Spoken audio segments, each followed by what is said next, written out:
for a week. That you would climb up one of these mountains and grab rocks from the ground and throw them at heaven and say, I will not surrender this wrestling until you touch my life, until you change me, until there's something of God on me. I'm so tired of words. Yet words are precious, but without the Spirit of God, how to know Him.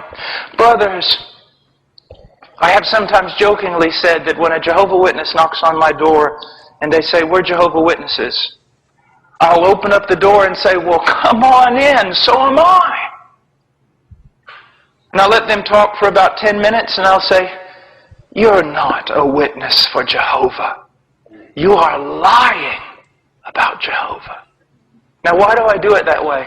Because I heard a man years and years ago said, I will not allow a cult to steal my name from me, my heritage from me. Now,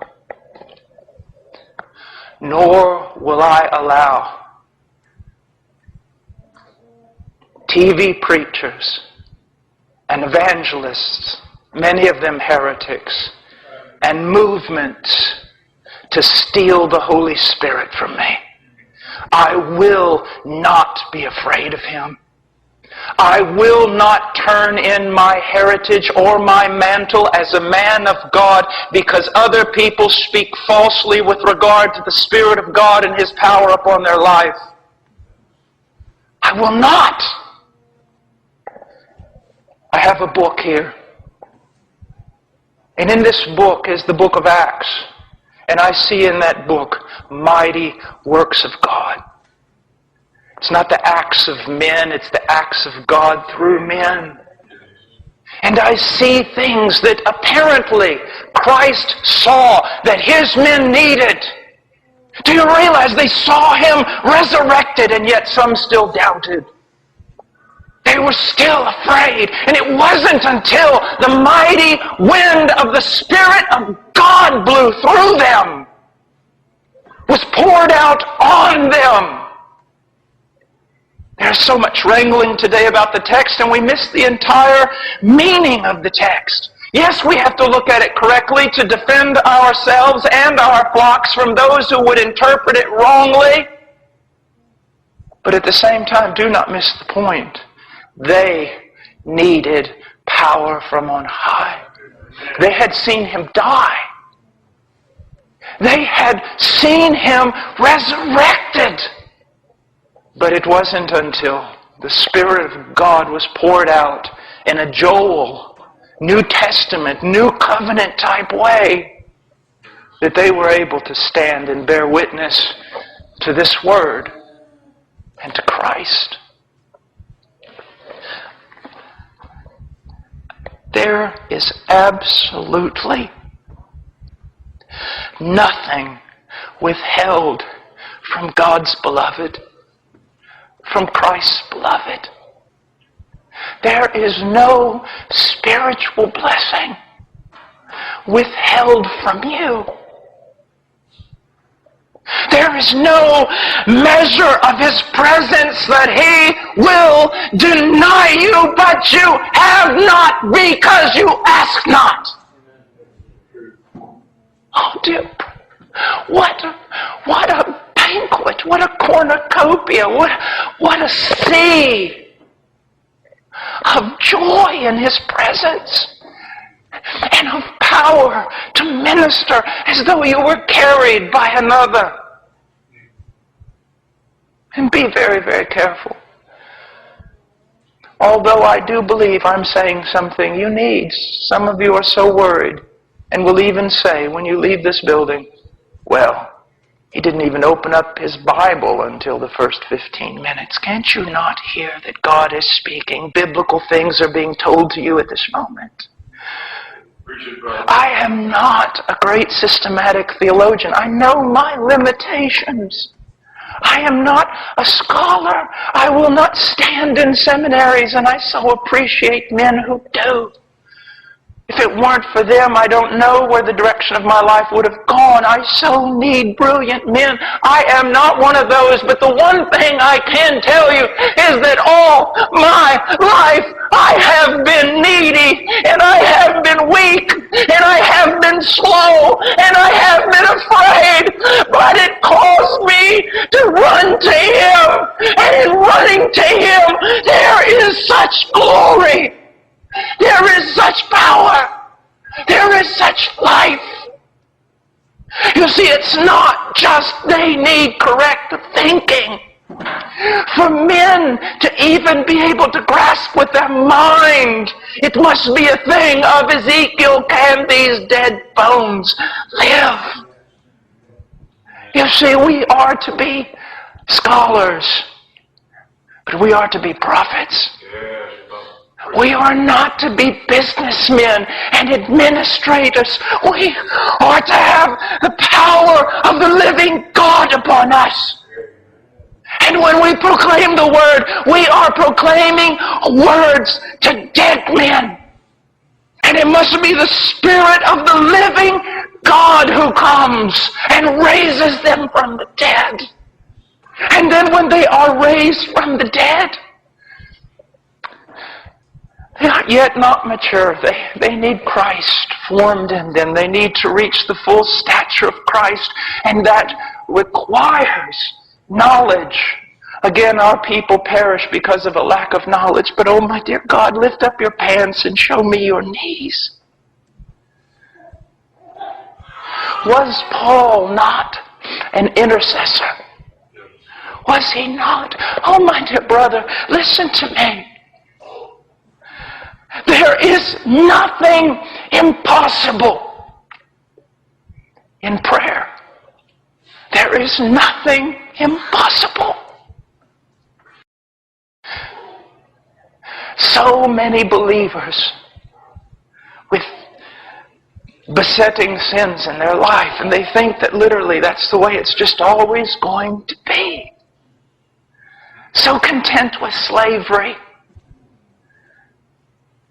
Instead of going to their knees and crying out to God until they're delivered from that sin.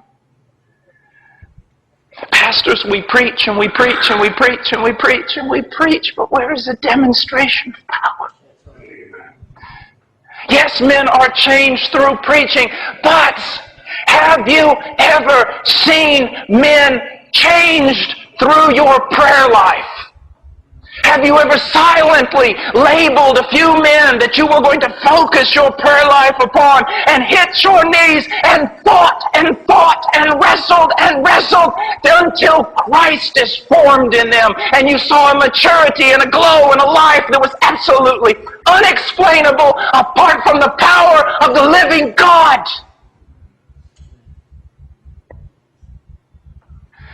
Most ministers today have sold their ministry to Fifth Avenue and to marketing and to culturally sensitive business models of church. It's absolutely pathetic, but don't sell your ministry to mere scholarship.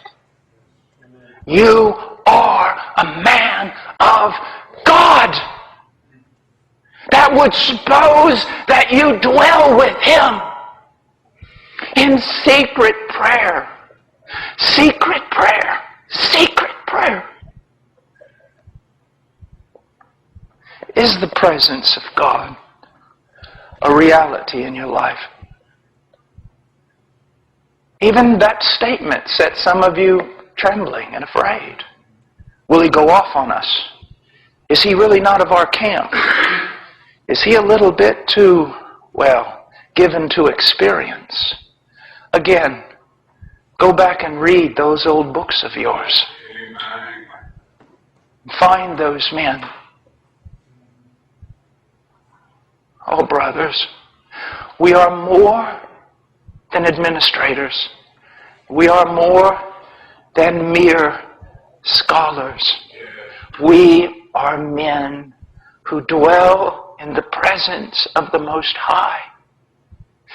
Every conflict in your life, every brokenness in your body has one purpose. It's to send you to your knees. Every conflict, every battle. Today, there's no battle fought in this pulpit. It was fought this morning at 5 o'clock. It's not fought here. It's fought in prayer.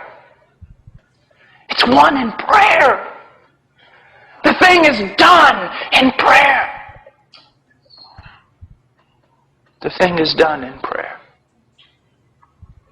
I want you to look for a moment. Let's just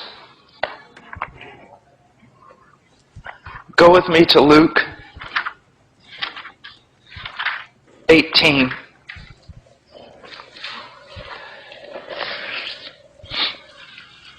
Verse 1.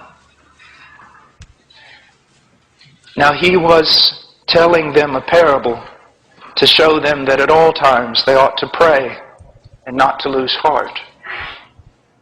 Do you know, I hear it very common today, even among ministers. They say, well, I don't really have a specific time of prayer. I just kind of pray all the time. I do not believe them. Because I have learned that practicing the presence of God and practicing prayer, it is a learned discipline. It comes from tarrying with your God. What else would you want to do? What other greater privilege has been granted you than to tarry with God? To worship Him. To cry out to Him. To commune with Him. And you say, we are to pray all the time, but how do we learn to practice the presence of God? How do we learn to pray all the time? I submit to you, it is by the discipline of a separated prayer life. Of getting up in the morning, early, before day. And I have come to believe that in fighting this battle of piety, one of the best things for me to do is this: to discover what my flesh most hates and do that first, before I'm weakened or distracted. To get up in the morning, and I'll tell you this, my flesh hates prayer more than Bible study. Because Bible study can actually be used for my glory. I can know more than others. I can speak better than others. If I study well, I'll be able to speak at conferences. But no one will know about my life of prayer. I will gain nothing from men, but I will gain much from God.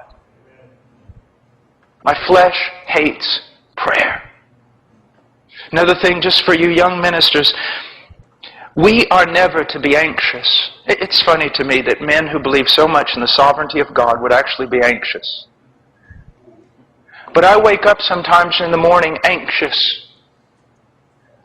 The devil uses those things as distractions. It may be some imaginary thing causing me anxiety. It may be just a little problem, but it begins to eat at my mind. So the first thing in the morning, what do? Philippians 4. I'm anxious for nothing. So what must I do? Take that anxious thought, whatever it is, and go to God with it immediately. And clear my mind of all anxiety. Now I stand before a sovereign God, and I'm fully convinced of it. And then pray. Pray. Pray for what? Pray for everything. For everything. Everything. Brothers, there is a sense of being carried in preaching, where you almost, it seems as though you don't even know what direction you're being drug into. Now again, not to say we're not to be expositors. We need to be better expositors. I need to be a better expositor.